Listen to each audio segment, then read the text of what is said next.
Luto tayo guys ng igado. Ito yung chef si Madam Cora. Yung nagigisa na ng bawang saka sibuyas. Saka yan ilalagay na yung karne.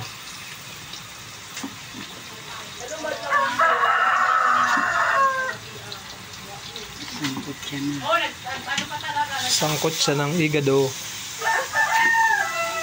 Ganito pala magluto ng igado.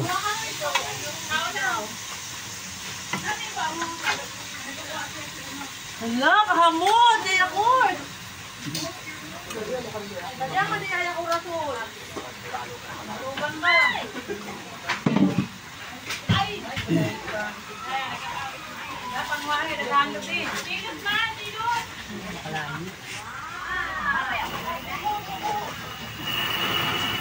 Dahil bagong lang tong kubo na to, bibinyagan.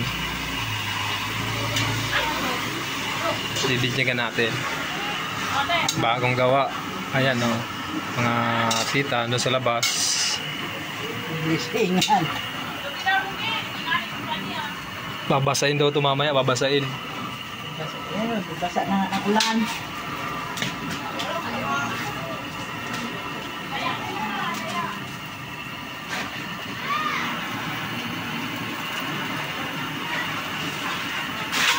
Lah, dami na to. Sineto na ulong. Lubi? Magkawit? Relax ka lang. Una ko may nakulong naman.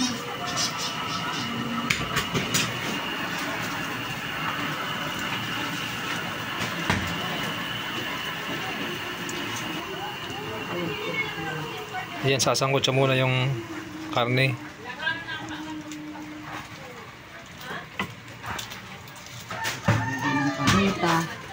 Natin ang baboy. So ayan, palalambutin pa, habi ni Chef Course. Kung hindi nyo na itatanong, ito yung chef dun sa Biramaris Resort sa Rizal. Matikman nyo yung igado kung mapasyal kayo dun. Kaya ilalagay natin yung silid saka patatas. Tapos yung green peas, gatas. Gatas. So ayan na, nilagay na yung patatas sa sili. Malapit na. Malapit na.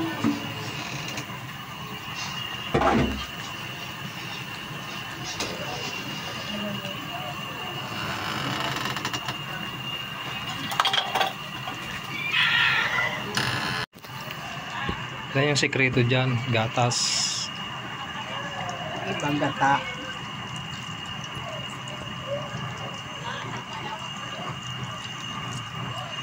So patutuyin muna ng konti. Wala nga dapat may konting cornstarch eh. Cornstarch, pampaano? Harina. Oo, gusto rin na. Basing may na tito. Pero,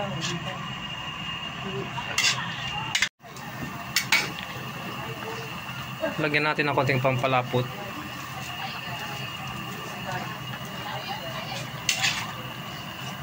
Cornstarch.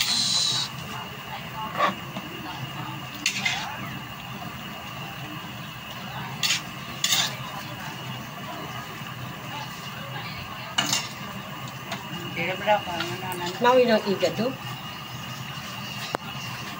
Tayo ang tagatimpla.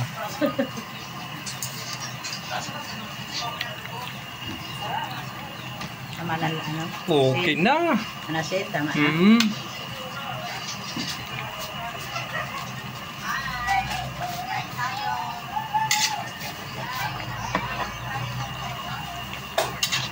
Di man nagkrami ah. Di. Okay lang. Sarap nga.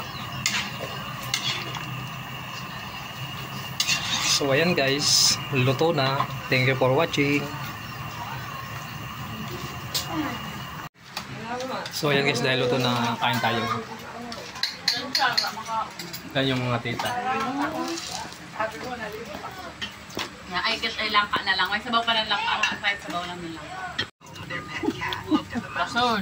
Lalo isa ka daganon na. So ayan guys, luto na. Masarap kumain pag salo-salo. Kaya nga, masaya pag Ayan. salo-salo. Burason ora na suli. Langka. Gaway. Ayun gaway. Burason ora na suli. Sabaw. Sabawan kasi ano, si Chan Chan. Kaya langka. Wala.